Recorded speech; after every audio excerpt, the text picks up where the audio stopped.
man upstairs has spoken.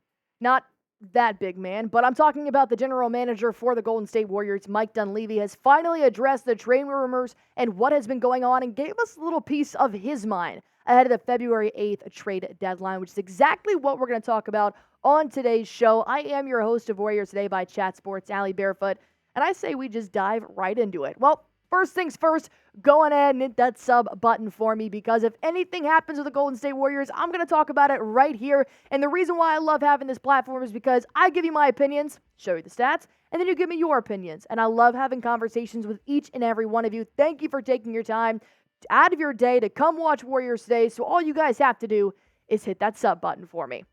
Let's break down the Golden State Warriors' last 5 games. I got 2 wins and 3 losses in here. They beat the Bulls and the Hawks. Unfortunately, did lose by 1 to the Kings last night, or 2 nights ago, after Steph Curry did turn the ball over and did not get the last shot up. The loss to the Grizzlies was definitely a setback for the Warriors, and the loss to the Bucks, well, the Bucks are number 2 in the Eastern Conference. It's a pretty tough game there, but overall, there were some good moments in these games, but there were still some lingering concurrent issues that Mike Dunleavy did address in a statement to NBC's Sports Bay Area, and I do agree with a lot of it, but overall, there are some external factors that need to be brought into the Warriors to help them out, but there are also some internal factors the Dubs have got to work out, because when you look at their defensive rating this year, which has been a huge problem for the Golden State Warriors, it's currently getting bigger. In October, the defensive rating was 104.8. Then it went to 116 in November. That was a pretty big jump, but you only play half of the games in October.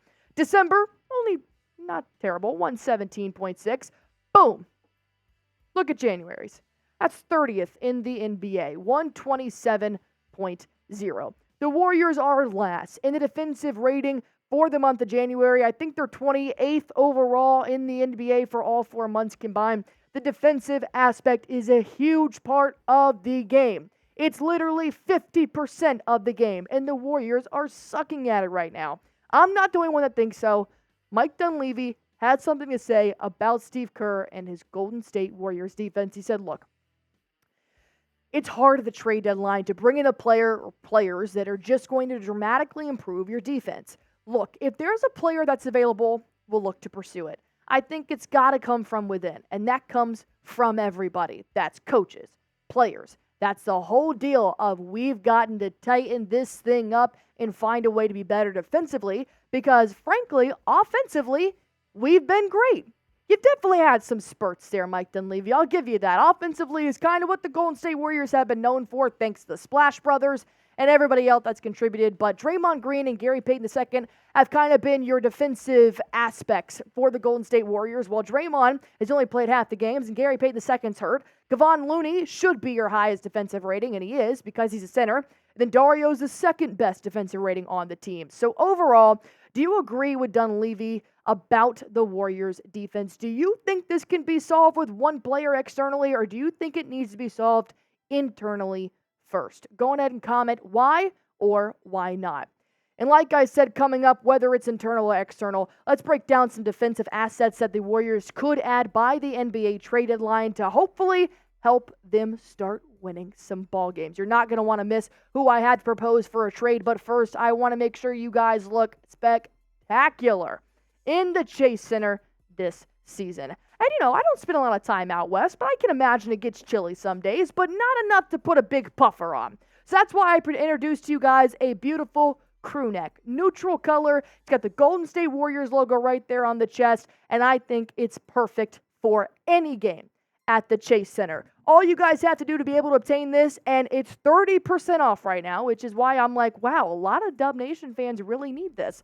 Chatsports.com/Warriors Crewneck will get you that 30% off, but you have to be sure to use that link. And I know I need some gear. I'm wearing a plain white t-shirt right now. I could be rocking this crew neck for 30% off. All you guys have to do is go to chatsports.com/Warriors Crewneck so you can rock some swag at the next Golden State Warriors game.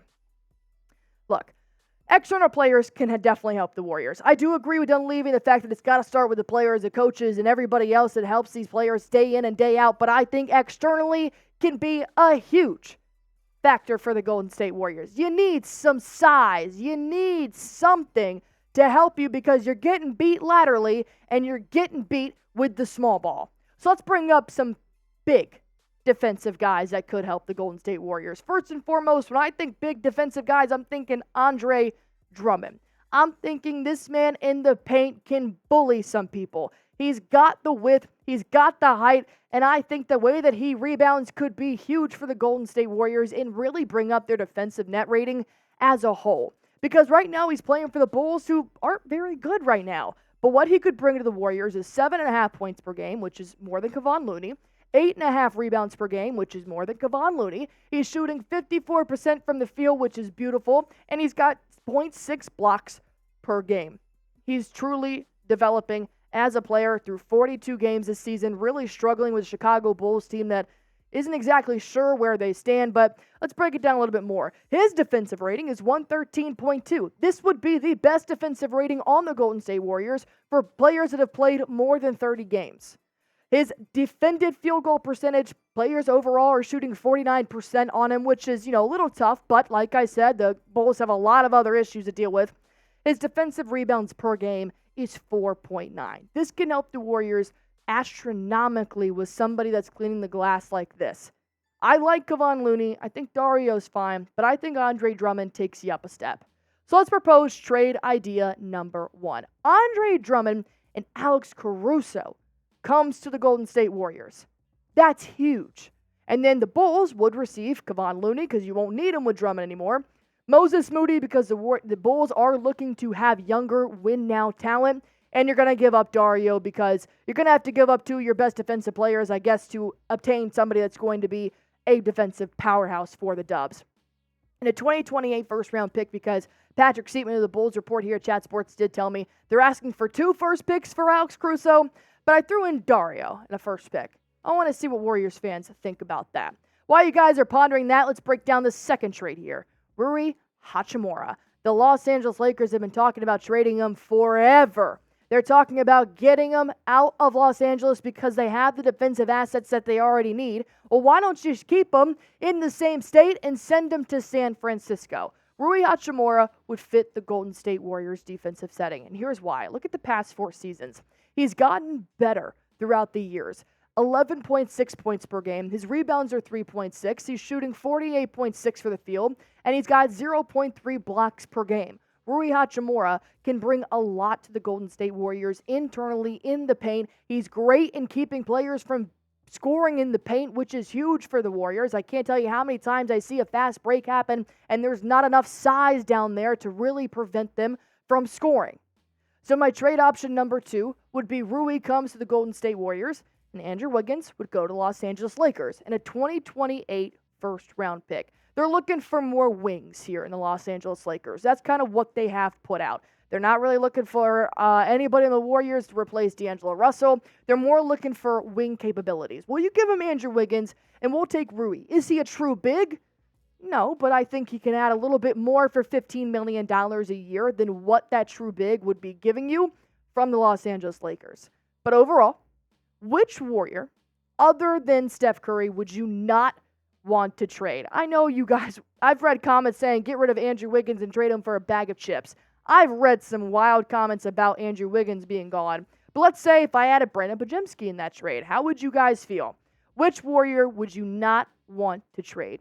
While you guys are typing that, let me bring up the third trade option here, and that's Clint Capela from the Atlanta Hawks. This is your true big, and this is a big that the Hawks are fully available to trade away. They said what? Jalen Johnson and Trae Young are the only 2 players they don't want anybody to touch. Looks like DeJounte Murray, the Lakers are really high on him. So Clint's kind of fallen under the trade market radar, so why not going ahead and swoop in like a hawk and pick him up?